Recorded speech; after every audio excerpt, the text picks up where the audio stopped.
พากันมาแต่แจกเครื่องแจกของพี่น้องเมื่อวานนี่ก็เลยมาเบิ่งเพิ่มเติมให้น้องๆตอนนี้ก็ถือว่ากำลังเอาดินเข้านะพี่น้องเลยใส่โฟมกำลังเอาดินเข้าเอาเข้าเองเนาะไม่ได้จ้างอย่างเลยอะไรเหรอคือว่าที่ให้ที่หอยเขาขวาขาตั้งเขาไว้ตรงกลางเนี่ยของไอ้ยืนอยู่ผมไม่ได้เตรียมไว้บ่ทันเขาได้นี่จะว่าหารถซ้อมอะไรเหมือนที่เขาเขาไหมนี่เขาย่านดีคุณเหรอแต่ถามว่าคือบ่ยาวนี่ถามว่าย่านบ่ก็มันบ่ถึงขนาดว่าย่านสัตว์รอดนะแต่ว่าแค่คิดซื้อแต่ก็คิดซื้อเขาคิดนิดนึงแต่ว่าเรื่องให้ย่านแบบแต่ว่าคือวิวสั้นรุ่นสั้นเนาะกูเคยได้ขี่นั่นนะบินโดนนี่ขี่เลยเนี่ยขนาดผลิตอยู่ปักเซหมูส่วนลงเรือลงอยู่ลงรายการสั่งให้กับเดี๋ยวพาสั่งบาร์ไซกับแบบบ่ได้แบบต้นขึ้นอันที่พักเลยเป็นยังดีที่ดูดพ้นได้ดีพี่น้องเราก็บ่ได้มีอย่าง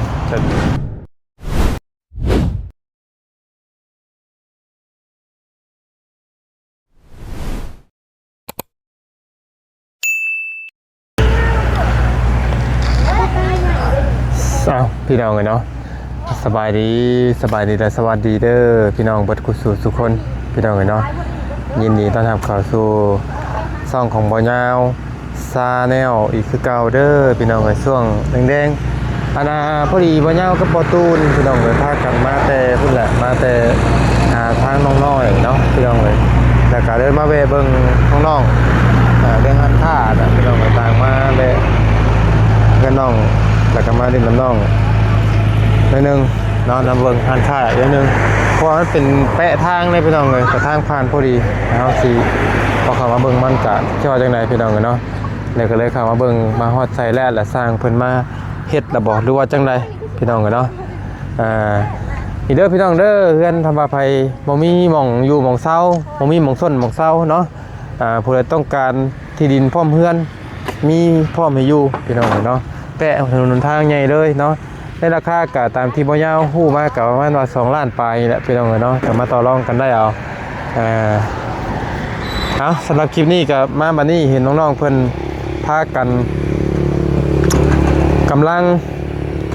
คนดินเข้าห้านใหม่พี่น้องเอ้ยเนาะแซวอยู่พี่น้องเอ้ยสบายดีน้องๆสบายดีโอ้รถเท่าไรก็ดินนี่เลยนะบุ๊กรถ1,350,000เอาอยู่ใช่นี่บ้านนาจินียกนาจีใกล้ๆบ้าน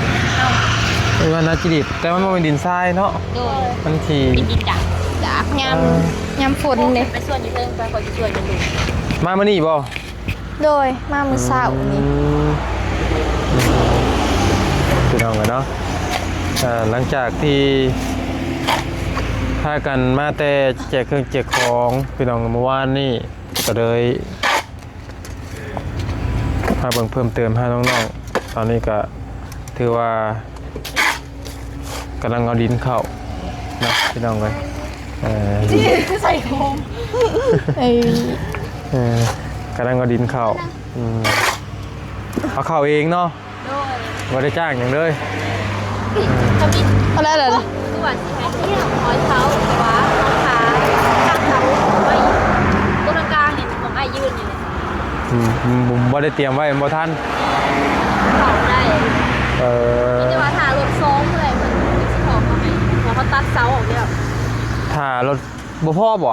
จังหวะเลยสั่ง2รถบ่เอ้ารถเดียวบ่นี่นะแม่เดียวพอแล้วนี่ไงเบิ่งนะพอแต่ว่าใส่แล้วก็ทุ่มๆแล้วก็ตั้มๆก่อนเอามาไปเฮือนได้ก็ได้ครับวันนึงจ้ะว้าวบ่ดินหันอันตัวบ่มาใส่ทับ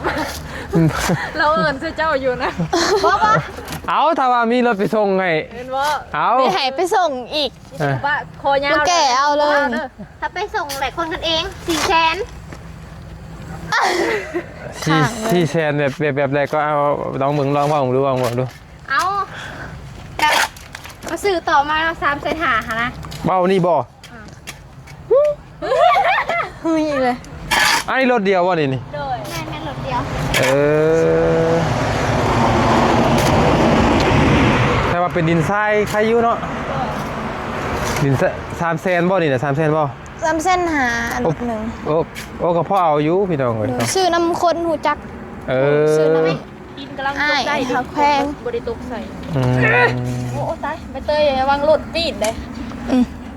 เฮ็ดได้ไปเตยเนาะ นี่ลิยอเสาห่านมันก็ผู้เดียวอีก บ่ ยอเสาตัวแม่งห่าน ชูนะ อยากฉันสิมาถมเพื่อนแบบ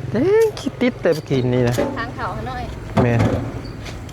ถ้าไปดินทรายก็คักอยู่ในดินทราย ใช้เตยผู้บ่าวเนาะมาซอยไหม ใช่ว่าอยู่ใช่เอามามี เดิน บ่ มีแต่ผู้สาว สาวบ่มักผู้หญิงบ่สรุปเลย ตายแล้ว ฮัลโหลที่หักมาซอยอ้ายนะ ว่าซ่าน โอ้ยอย่างไงเนาะก็เห็นดำส่วนแหวนเลย มีความต้องการมักผู้ชายมักผู้หญิงเนาะทำไปเตยพี่น้องเลย ยอม เปลี่ยนใจมามักผู้ชายแล้วบ่ หมักถุงคือเก่า ผู้หญิงก็บ่ ซอ มักผู้ซ้อ พาตรีโดดคนเนาะเท่เนาะ เท่บ่บี้มาได้ใส่โบบ่ดิ มาหรือเศร้านี่เอาเงินมาใหายนะขายดินเอาเงินขายดินมาใหาย เมื่อแล้ว เมื่อแล้ว เป็นสิมาอีกบ่ แม่เพิ่นว่าแรงๆเพิ่นสิมาอีกนะเพราะว่าเพิ่นไปเวียกกับเบอลลี่นะ โอ้ โดย แล้วก็เห็นน้องเพิ่นพากันไปประกาศขายดินพี่น้องเลยเนาะ โดย คือว่าเนื้อที่นี่สองติ500,000เนาะในราคาขายพี่น้องเลยก็เนื้อที่70กับ เซาเอส 21 70ปลาย อยากมีเงินเด้ชื่อเขาเนี่ย จักแม่เงา โอ้ยให้มีแห้งชื่อแหละเบลจะตายเพราะอะไรกันมือนี่กัน บัดไปเถอะ โอ้โห คือกันเลยเหรอกัน ไม่มีเลยพี่น้องเลย ไว้จะทำกำลังสั่งยังพอแห้งเลย กันแล้วเลี้ยงลูกเลี้ยงเต้าพอชิ้นใหญ่ขานมลูกตุ้มเต้าบอกง่ายพี่น้องเลยเตอร์ไปให้กำลังกิน เก่ง โอ้โห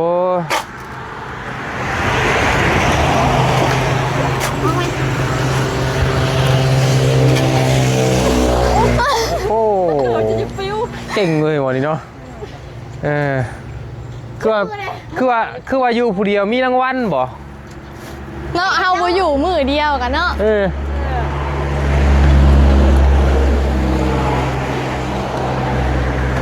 คือว่าอยู่ผู้เดียวแล้วได้รางวัลรางวิน ทางผู้ใหญ่ทางไทยเป็นฝากเงินมาให้500 บาทคือค่าตั้งกล้องเฮ็ดเฮาเป็นแบบยูทูบเบอร์ใหม่หั่นน่ะ ผ่านแล้วเรียบร้อยเนาะ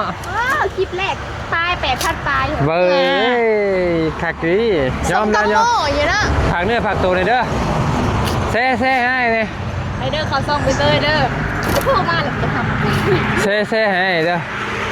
แซ่ซ่องให้เด้ ได้ไอ้ลี่แซ่เฮาได้ ไม่บ่แซ่ให้ไอ้ถูกก็ได้ถูกจะ มาแข่งกับนี่ บ่เด้อเฮาคนบ่ดังคือโตเนาะ คลิปที่2ลงเมื่อคืนอีกจะเท่าไหร่วะ 2,000 มื้อ3 อันน่ะโอ้เฮาโดด200-300ยังบ่ฮอดมายังบ่ขนาดนั้น เนาะ จะคง6เซนวิวนี่ก็เนาะ นะคง6 เดือนอยู่ มึงก็ดูถูกเฮานักบาดเลย600,000วิวบาดเลยน้องๆเพิ่นกำลังพากันเอาขี้ดินเข้าพี่น้องกันเนาะสำหรับคลิปนี้ก็ถือว่าเปลี่ยนบรรยากาศช่วงแรงถือว่าเหมาะในการเอาเข้าตอนเช้ากับตอนแรงพี่น้องมันจะบ่ฮ้อนเด้อพี่น้องเอ้ย แต่ว่าแรงดีสุด แรงดีสุด แดดเขาเรียบร้อยกินแต่เพิ่มคุณเนาะ ฮะ กินข้าวแล้วไหมกินข้าวแล้ว ห่วย แนวขักแล้วไปกินแล้วไม่ได้ยากเลยเม็ดเดียกเด้อ แล้วซื้อยังก็ ใครหาเด้อ ไอ้กระตุ้น ไอ้กระตุ้น กินหนังอะไรกระตุ้นเด้อ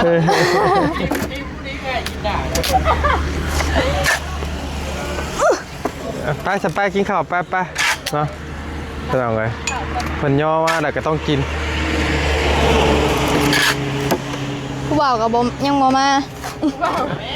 บ่าวยังบ่มาแล้วแม่นี่มาแม่นี่ บ่ได้คอยออกตัวเฮงปานใดเนาะ บ่แต่บ่ปานใด ซอยมาโบย่า สบายดีเด้อสบายดีบ่ได้คอยไปจอยสิมาส่วนผู้เดียวก็ได้ นะเอาคลิปนี้เป็นหลักฐานเลยพี่น้องคลิปนี้บ่าวกับไซเคยกกจะสวดเองไปโบอยู่ในตู้ได้ดอกเลยว้าวตะมะกอ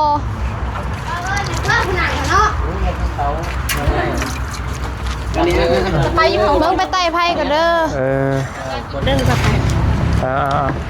นั่งเสือไปดิจับออกไปนอกแล้วไปต่างกันโอเคไปน้องกันเนาะมากินตามมังคุงน้ำกันมากินทางเอื้อยเมย์น้องน้ำพิงพี่น้องเป็นคนตับเนาะได้ตังค์โบโอเคเป็นข่าว2 มื้อแหละไม่ถูกมาได้กินข้าว2 มื้อมาได้บ่เพราะว่าปล่อยมันเสื่อมแล้วว่าเนี่ยฮะเสื่อมแล้วเอาได้เพราะว่ามันตกอยู่ว่า40นี่บดไวอยู่ดิเด้อันนี้นะเพราะมัน 40%นี่วาบเลยทำไมมันเสื่อมหรอกฮะทำไมมันเสื่อมเป็นอะไรมันตั้งเสื่อมมันเป็นน้ำเนียว มันเป็นน้ำเนียวมันบอกดิก็ชื่อก็ว่าเพ่งอยู่เลยมาเขามีก็ได้แล้วใช่ว่าโมเมนต์ของแท้ปะแน่นี่ที่ว่าได้พี่น้อง ไอ้กระตุ้นของปลอมอ่ะของปลอมนี่เนาะไอ้กระตุนกระปอมนั่น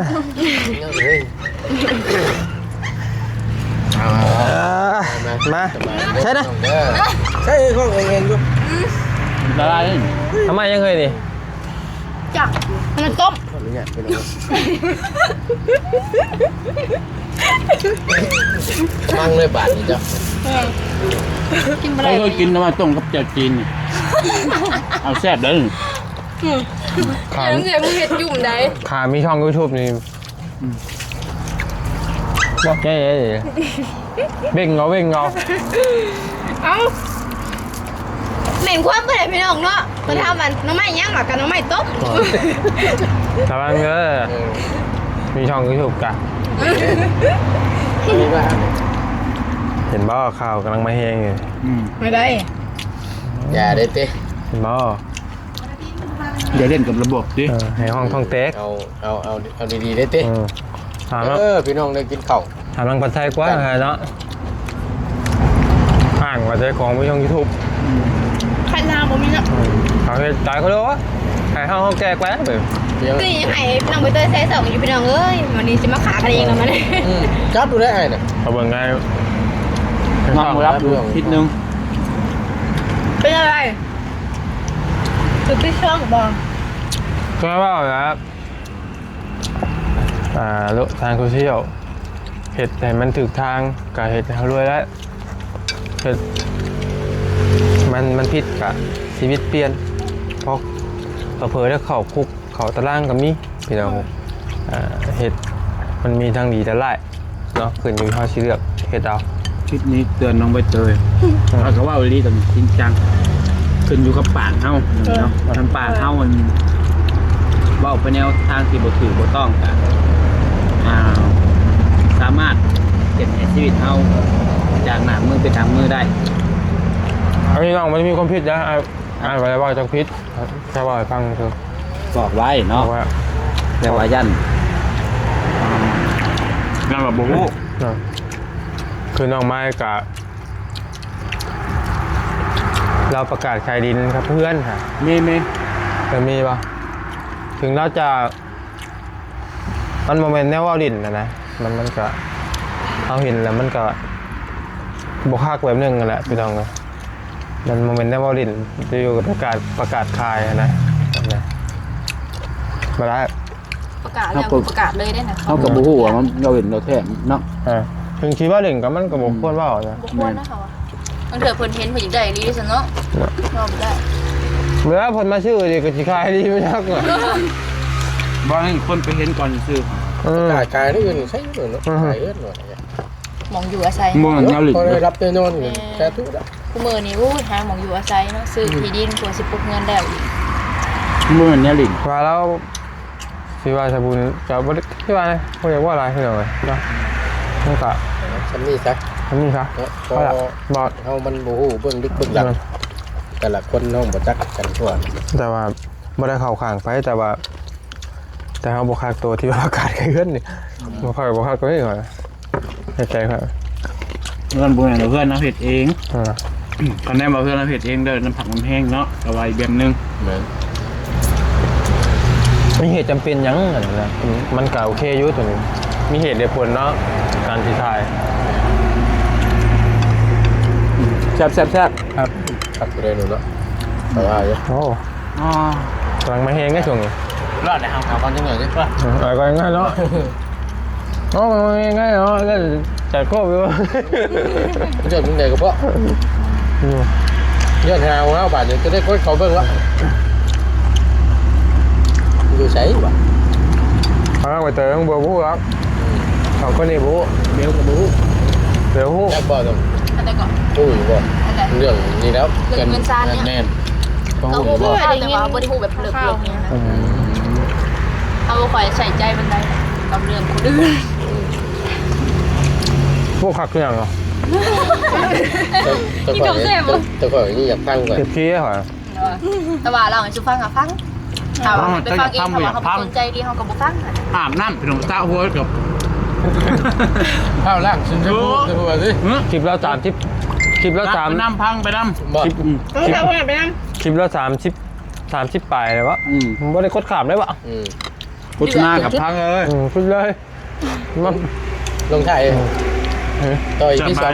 ต่อยพี่สองเพิ่งต่อยอีกกาแฟเด้อสบุญเด้อกาแฟจอกหนึ่งเด้อ ข้าเพิ่งให้ดิ บุญบ้านปะสบุญบ้านเฮา สบุญบ้านเฮา ข้าเบิ่ง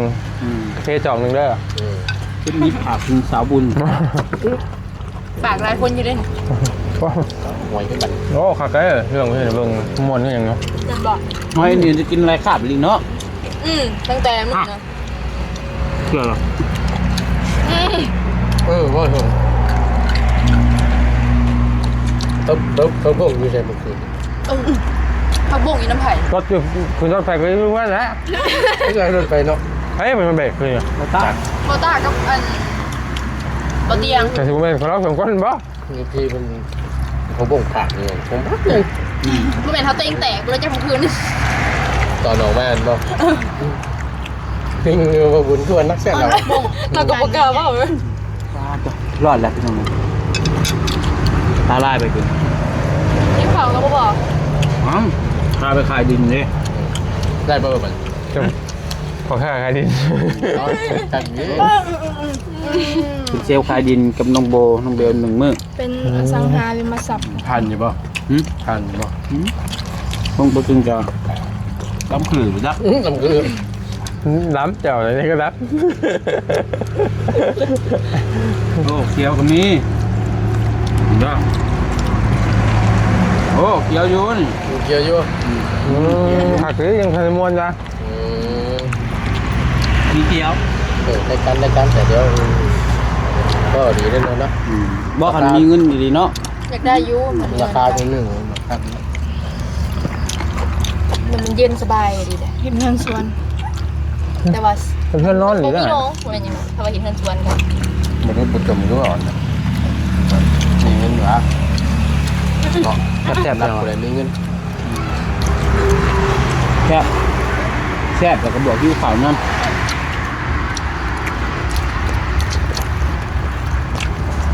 ถือไว้ คิดเนาะ แต่เป็น บ่ตาย หน่อไม้ต้มกับมันแจ่วปิ้งจีนยังแซ่บ เจียวเป็นจีน มันเป็นแจกกระบิติเนี่ยจะไป แจ่ว กิน ปิ้งจีนได้เนี่ย อืม กินมึงนะ กระเทียมยังแซ่บ กระเทียมกรอบๆนะ ขึ้นแล้วลุยงานต่อ กิน อืม เมื่อมื้อแรงเลยไม่ได้กินข้าวแล้วนอนจ้ะ ว่าหมูแดงกินอีกเฮ้ย บอกง่ายน่ะ จันวะ เมียก็จ้อมมากินอยู่ มีจันมีกินข้าวโอ้ยกินแล้วสิกินเพียงยัง โอ้เรื่องไงวะ มันบอกหายบอก อะไรอ่ะ ใช่แล้วเนาะ อะไรบอกให้อะไรกินแล้วบอกกินแล้ว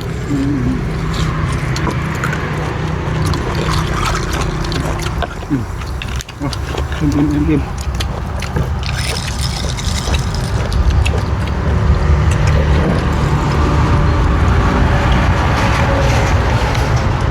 กินแล้วออกกำลังกายได้ไปเตยเอ้ยเห็นแล้วได้เหมือน สิออกทางเก่าเต้ทางเก่า ตัวไปกินร้ายเลยดมมันกับพ่อ กินซ้ำอิ่มแล้วเหรอ อิ่มอยู่แม่ก็ไปกินนัก ได้เท่าไรแล้วผู้ติดตาม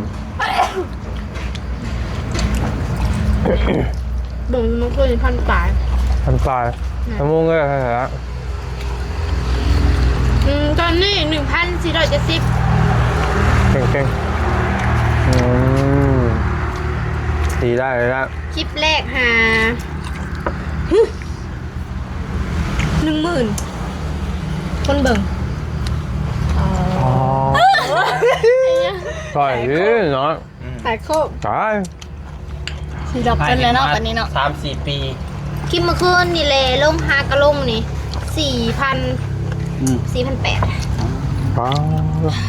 ปวดอยู่ไหน ใบเตยมาเอง FC ไปเตยเบิ่งมาแล้วเด้อ แม่นาลีเด้คนไล่ 1,000 คลิปแรกคนยอดวิว 10,000 ป้า คอมเมนต์114 คลิปที่ โถ 2 4,800 ป้า คนกดไลค์675 อ่า ป้า คอมเมนต์100 ยอดยอด ตอบจะบอกคอมเมนต์นะ ตอบอยู่ ตอบน้ำมาตอบน้ำบัก เอาบ่ตอบเขาก็กดไลค์เด้ จ้าพุ่นดี คือโดยตกเป็นน้ำขึ้นอีกจ้ะ ลมหลุกคุกคานลมคืนเนี่ย หัวเถย บอกบุญสารวัตรหนึ่งกระเต็ก พากันหัวเฉยพวกนึงปิ่น3 พี่กี่พี่ยังพากันยืนหัวอยู่ เอาเจ้าอยู่แต่ว่าน้ำกระย่างเหมือนกัน มันหมื่น เบิ่ แน่ งในคลิปบาตูน กำตายก็ตายที่มันชื่อแล้วพากันยืนหัวแซวอยู่เพราะได้บาวี่โดดใส่คืนนี่ บ่บีกันทนอีกบ่ ได้ดูบุรีครัวเอาน้ำกัน เห็นอยู่คลิป นำทางก่อนในเมื่อคืนนี่นะ เบิ่งในคลิป บ่าแต่ก็มีเองเด็กอยู่จีก่อยว่ากันคิดโอ้ย บอกเอาเห็นในคลิปบาตูนบุญนี่ซึ่งว่าบอกบุญสารวัตรนะ บอกไปยัง โคขากได้พังก็ เสียง มันจะคือเสียงไอ้เพกนี่ได้ หัวนี่ชะใจแล้วหัว ครับ ที่เขาไปเบิ่ง ใจหัวก็เสียงนี่วะ ถ้าว่าเบาเงาหนังลงมาเป็นไรไปกำหน้าเราไปจากเนาะ ตัวว่าค่ากับทีมงานเกือบบ่รอดนี่บ่ แม่นกลางออกมาพอดีได้สิฮอดรถได้ได้น้อง คลิป เอ้ย ไผคลิปบ่เตียงบ่ คลิปอันนี้เด้ตัวได้ยินเสียงหัว หัวบ่บุญจรวันตังรถเอ้ยเสียงว่าบุญ ใช้คลิปอะไรกัน ชุดรู้ว่าเสียงมันน่ะ สุดเลยสำนี่ ชุดได้สำนี้ ลำโพงก็สั่นแบบ บริสูของง่ายชื่อเท่าไรก่อน เสียงเนาะบ่ ไว้กันจะไปม้วนถ้าเขาเปิดบ้างเถอะก็ดังเถอะก็บ่ดัง น้ำเข่าจ้ะ เดี๋ยวสิจบคลิปแหละ เป็นพวงหน่อยแค่ แต่ทางก้อนนี่ ความรู้สึกของน้องโบก่อนระดับแรกพี่น้องเอ้ยเป็นจังไดที่ได้ไปในครั้งนี้เพราะว่าความเสี่ยงมันก็รายได้พี่น้องเอ้ยไปในรอบนี้เพราะว่าเกือบถึงคือว่าไงอะเสี่ยงต่อชีวิตตัวแรกพี่น้องเอ้ยไปเมื่อคืนเนาะ ก็ ตื่นเต้นอยู่ไปค่ะแต่ว่าก็บ่คิดว่ามันสิอันก็เสี่ยงปานนี้ค่ะนะแต่ก็เพราะว่าเฮาตัดสินใจไปแล้วเฮาก็ต้องไปให้สุดค่ะนะ อ่า โดยทั้งม่วนทั้งเมื่อยหั่นแหละ คิดว่าเคยคิดบ่แบบ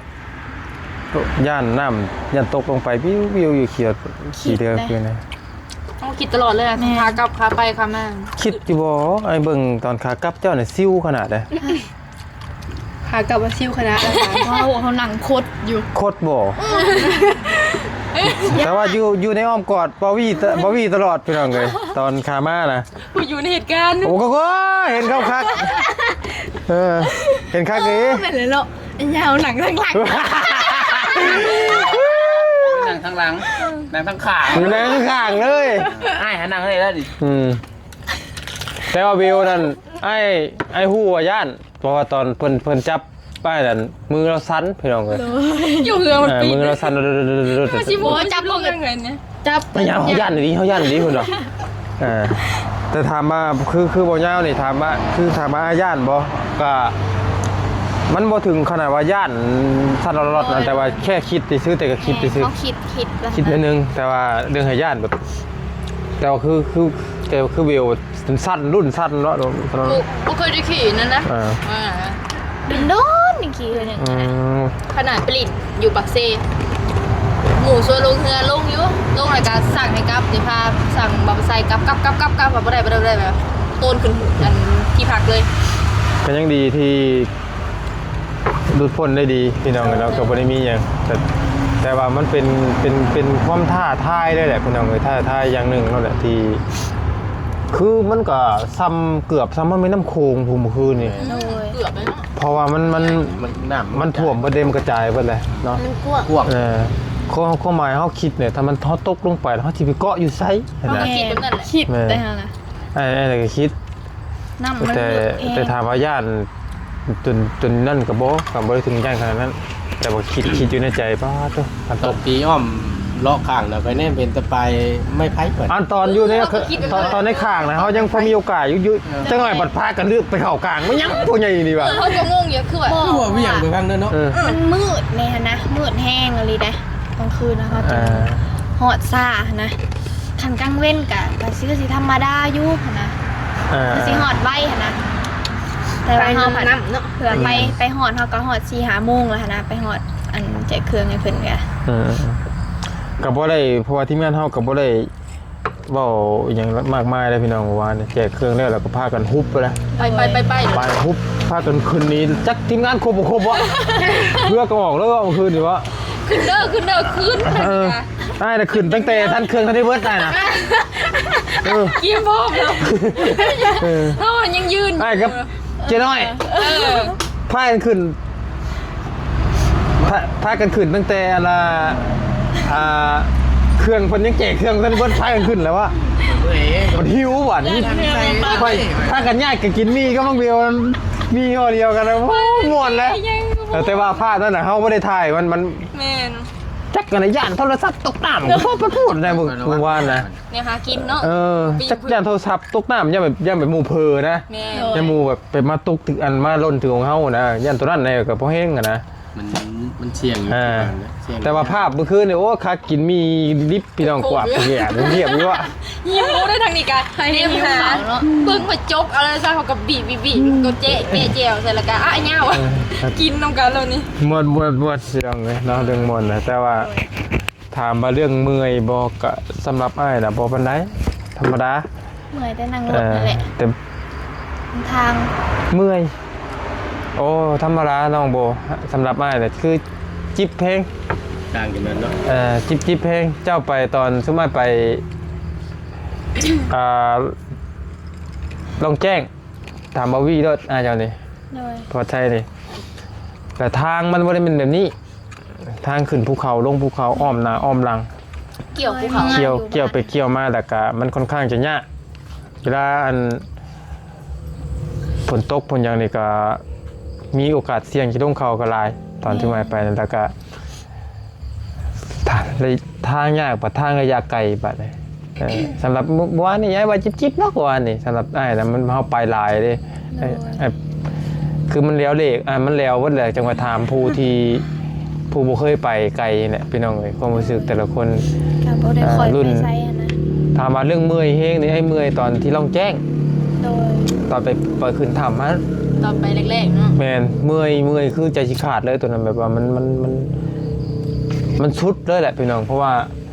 ขึ้นภูเขาเจ้าพอมองหรอวะ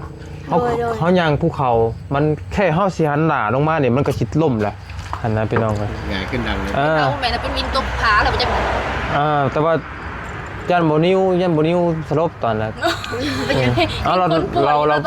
เราป่วยเราบ่สบายเด้ สบายบ่ เราสบายบ่มีวันมหาลัยมือเด้เนาะ มือนี่ก็สิถามอยู่ ข้าหัวว่าไปเตยเป็นมักผู้หญิง โอ้ทำไมนี่ ไปเลยดิ บอกเลยว่าท่าท้ายแรกคือของนิวนี่เนาะดีบ่นะแบบว่าล่องคลองกันนะมักผู้หญิงดีบ่ ต้องขอ มื้อนี้ก็สิถามอยู่คือบ่ได้มาบ่เพราะว่าถาม